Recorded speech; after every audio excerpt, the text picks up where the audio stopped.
Greetings. We are back again with another vertical video. This time, I don't know what I'm going to name this yet, but it's going to be some clickbait shit that'll piss you off, like following your passion is a scam or something like that. Something that'll make you artist types squirm. Something that'll make you want to get pissed off and go, fuck Chad, he doesn't know anything. Me. Because after all, I am extremely successful following my passions and not just making videos off my phone to escape the delirium of my day job. Anyways, what I want to talk to you today about is basically what I just said. Following your passions is a little bit of a meme. It is not the play, as my gamer friend would say. What you instead want to do is follow your strengths. And this is what I said in the other video. Hold on. So in the other video, I was talking about my personality test I did. So the reason I like this so much is because I've always had a vague notion that there were certain things, certain strengths that I had, and I just couldn't really figure out what they were. Luckily, my boss at my work is really cool, and she kind of figured that out for me, and she's pushed me in a direction at work that makes sense for what I do. But this test helped, so I don't get any kickback from this test. I'm not going to get paid for it. But they're called Gallup, and if you want to do it, if you're as insecure and as weird as me, and you really want to know this stuff, you could go take their test for like $50. You got to invest in yourself a little sometimes. So what I want to get to is that the truth is the things that you enjoy as a passion and as a hobby, those might seem like really incredible things to pursue for a career, but they might not be. So let me preface first by saying that if you are a creative type who wants to follow their passion or career, then you got to be resigned to the fact it's going to be a struggle, and you're going to have to work some day job type stuff. You're going to have to work a full-time job while you keep things afloat until you can transition to full-time. But that does not mean you need to lose your soul, or that your soul is going to get crushed because you're working a day job. Let me explain what actually is happening. So, let's say you worked at Crunchyroll. Doesn't everyone want to work at Crunchyroll? Everyone who likes anime? We love Crunchyroll. We want to go to Crunchy Expo. Oh my goodness. So let's say you pursued a career at Crunchyroll, but your job there is marketing, product management. And what you have found there is that product management sucks balls. You don't like it in the slightest. But at least you're working next to anime, right? You see how that could go wrong. It could even make you want to hate anime after a while. And I would argue the reason people might fall into that hypothetical scenario is because they are not aware of what their strengths are. Because when you work to your strengths, you will get energized by them. Like, I like to fix problems. I like to be nosy and understand other people's problems. I like to give unsolicited advice. What am I doing in this video, right? So I like to fix stuff and try to make things that are broken work again.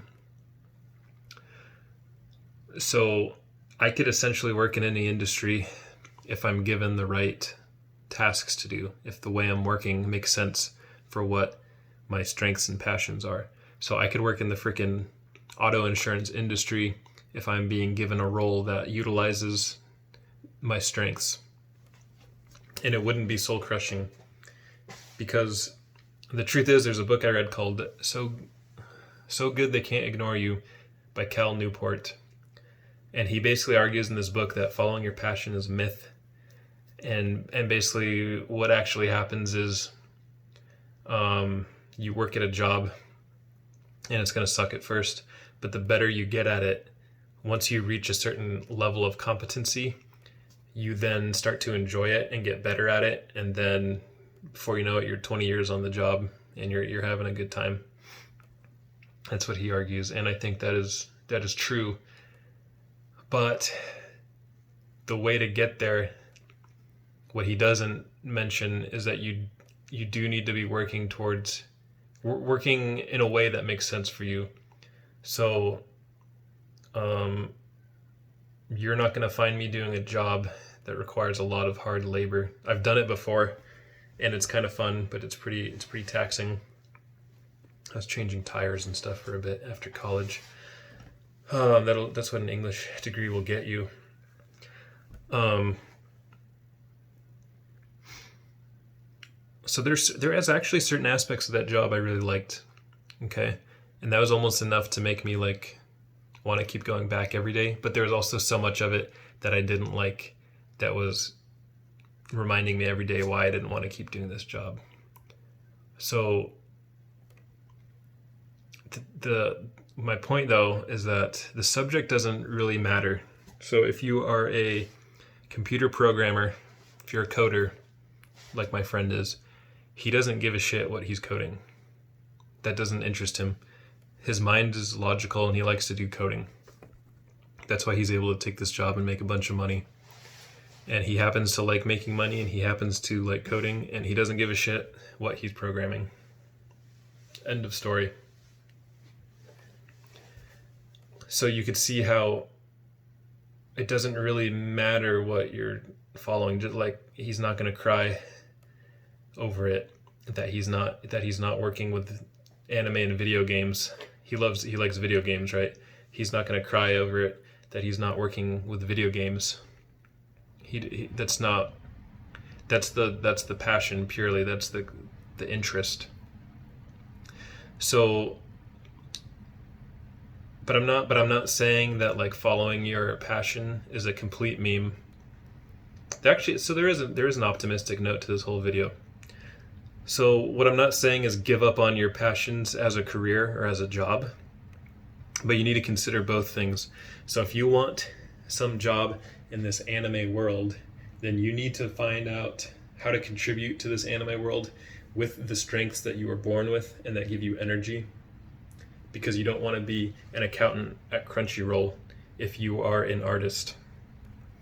If you're Koji Kojo, and you can write a bunch of anime books and be an accountant on the side, and he kills it. But again, he probably realized what his strengths are, and that overrides his need to have to work in a career that's related to anime. He didn't make the mistake of like conflating the two. So likewise for artist types, this can be a slippery slope, because I used to be really into freelance writing. That was a thing I wanted to figure out how to do for years.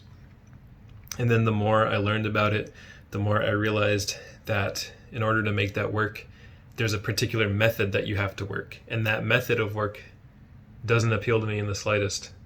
Like, you basically have to write, you have to be willing to write for any industry. You have to be willing to write for industries that make money, is what it is. If you want to get paid $400 to $500 per article. So that method of work and the type of work that those types of blogs require, they don't interest me in the slightest. When I like to write, I like to like build worlds, or I like to delve into personalities. That's why I write the way that I do. And it has nothing to do with making money, unfortunately. So likewise, if you are an artist type and you're like, I gotta make money with my skills, you can do that, but you need to consider the method of work that it's going to require, because you might find that a particular niche or industry requires work that does not vibe with you. It doesn't energize you. So you could be telling yourself all day, I love writing, but maybe you don't like writing in the way that is required for you to make money in this one industry or this one niche. So don't just think purely about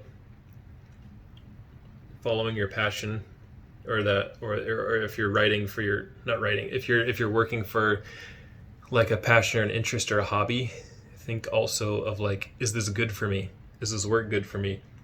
Because it's not a bad idea to just do work that'll make you money. So check this out. Where I work right now, The industry has nothing to do with anything I've ever enjoyed in my life. But my boss is great, and she figured out a role for me that makes sense for my strengths. So I go to work and I know exactly what I have to do, and I know when I can come up with ideas and when I can speak, and if I want to progress in the company, I know exactly which route I'm going to take. It just makes a lot of sense to me, even though the industry has nothing to do with any of my interests. So you could do that, and you can make money, and the money I make, I can put towards more illustrations for my book, towards marketing for my books. I could put it towards buying courses or whatever. So if you're an artist and you don't make money, you might need to just bite the bullet and just get a fucking job.